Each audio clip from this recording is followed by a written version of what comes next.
चोट मार मार के। अब क्या अभिमान इस प्राणी का। अब से कितना टीरी खा पाक रहा हो, 1 मिनट में अधरंग मार जा, बांगा मुंह हो जा, माखी लकड़र बड़े लाल पड़े टपके उस अपलातून के। क्या अभिमान इस मट्टी का। अपना पीछा छुटावे, कर्म बनावे, विनम्र होकर सत्संग में आवे। और कबीर साहब कहते हैं ऐसी वाणी बोलिए मन का आपा खोए, और उनको शीतल करे आप भी शीतल होए। तो इसके लिए अपने अभिमान को त्याग कर जो आप बात करोगे, देखना सामने वाला आत्मा कैसे गदगद हो जाएगी। तो एक भक्त के बोलने का, उसके चलने और बैठने का, उसके नजर और देखने का तरीका नॉर्मल होता है, और तभी वो भक्त कहता है।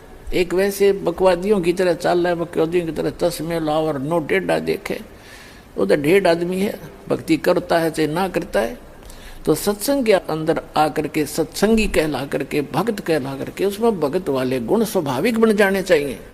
इसलिए दास का उद्देश्य रहता है कि आपको मैक्सिमम अध्यात्म ज्ञान से परिचित कराऊं, मर्यादाओं से परिचित। और उस घर में लड़ाई फिर उनका असर ना हो रहा है, वो तो पत्थर कैसे है, माड़ी सी घर्षण लग दे, नोई चिंगारी पाटे हैं।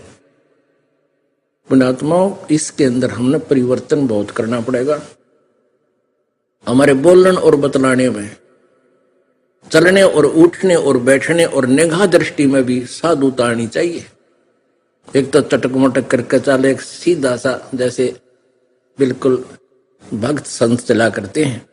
उठने और बैठने में भी कहीं बकवाद नजर नहीं आवे, देखने में भी कोई ऐसी त्रुटि संत की दृष्टि में नहीं होनी चाहिए, भगत की में।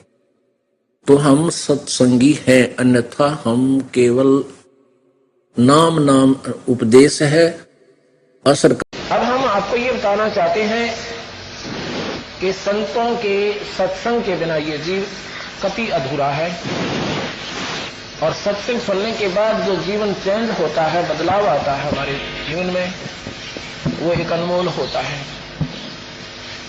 तो सत्संग में जब हम आते हैं उस दिन हमारा बहुत ही पुण्य कर्म हमारे साथ होता है।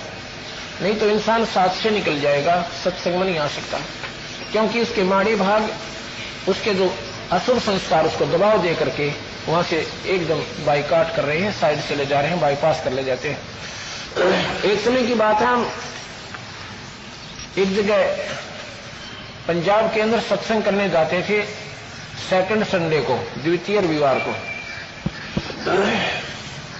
दिन में सत्संग करते थे हम 9 से 11। तो उन जहां हम सत्संग करने जाते थे, उन भक्तों का कोई रिश्तेदार आया हुआ था। अच्छी चंडीगढ़ के अंदर उनकी, चंडीगढ़ हरियाणा और पंजाब की राजधानी है, एक बहुत उत्तम शहर है, स्वस्थ शहर है। उसमें उसका अच्छा कोई व्यापार बिजनेस था, और वो किसी कारणवश वहां गांव में आया हुआ था। वो शुक्र को आया था, शनिवार को रुका। उसने चंडीगढ़ जाना था। फिरोजपुर के पास एक छोटा सा कस्बा है तलवंडी भाई। तो उन्होंने प्रार्थना की उनके रिश्तेदारों ने कि आज आप रुक जाइए, कल सत्संग सुन के जाइएगा। उसने कहा कि मैंने कल जो है बहुत जरूरी काम है, और एक 5-6 लाख रुपए का कॉन्ट्रैक्ट है, ऐसी पार्टी आएगी, उससे मैंने 1 बजे का समय दे रखा है। वहां जाना मेरा अति आवश्यक है, नहीं तो सारा काम चौपट हो जाएगा। उन्होंने कहा कि परमात्मा जो चाहेगा वही होगा, क्योंकि जिन्होंने ईश्वर पर विश्वास हो गया वो तो यही बातें कहेंगे, और जो अपने में सियाने हैं, अपनी बुद्धि के अनुसार चल रहे हैं, वो इंसान हमेशा मार खाते हैं। उनको काफी समझाया, कहा, आग्रह किया, पर नहीं माने। प्रार्थना भी की कि नहीं, आप क्या जानो हमारे बिजनेस के बारे में, हमारा जो है सर्वनाश हो जाएगा, ये हो जाएगा। उन्होंने कहा कि कल आप यहां से 11 बजे भी चलोगे, 3 घंटे का रास्ता है, 2 बजे पहुंच जाओगे, टेलीफोन कर देंगे उनको। लेकिन वो जो पाप कर्म था ना, वो दबाव ज्यादा दे रहा था, नहीं रुका। वो वहां से चल दिए। अंबाला एक शहर है हरियाणा का, जो पंजाब के निकलते ही अंबाला की सीमा शुरू हो जाती है हरियाणा की। अंबाला शहर है, जिला है, और वहां जीटी रोड है, ये नेशनल हाईवे। वहां एक ट्रक था बजरी लोडेड, और नीचे उसके जैक लगा रखा था। एक साइड के दोनों जो पहिए थे, जो डबल टायर होता, वो निकाल रखे थे। और वो 4 सदस्य थे प्राणी उस मारुति कार में, 2 बच्चे और 2 नौवे।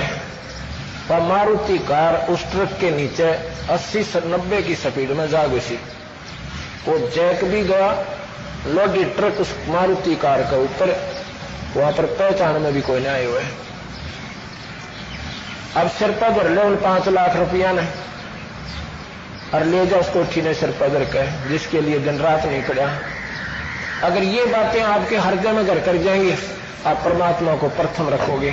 अगर परमात्मा को प्रथम रखता तो वो बला भी टल जाती। कहते संसरण में आनते आई टला बला, और जब मस्तिष्क में सोली होगा कांटे में टल जा। पर हम इन बातों को विचार कम करते हैं, सुनते ज्यादा हैं। सुनते बहुत सत्संग है, पर अमल नहीं करते। सत्संग का सुनना जब है जब आपके ऊपर उसका असर हो जाए, आप अपना जीवन बदल लें। सत्संग सुने, बीड़ी पीवे, हुक्का पीवे, मांस की टाल को ना पान चापे और दारू पी ले। ये क्या सत्संग सुनते हो आप सत्संग नहीं सुनते, आप ड्रामाबाजी करते हो। सत्संग सुनने के बाद हमारे विकार कम हो जाने चाहिए, हमारे अंदर कुछ बदलाव आना चाहिए, कुछ चेंजमेंट होनी चाहिए। अन्य व्यक्तियों में हमारे में बहुत अंतर हो जाना चाहिए, हमारा स्वभाव बदल जाना चाहिए। कोई गाली देता है, अपना सब्र कर लेना चाहिए।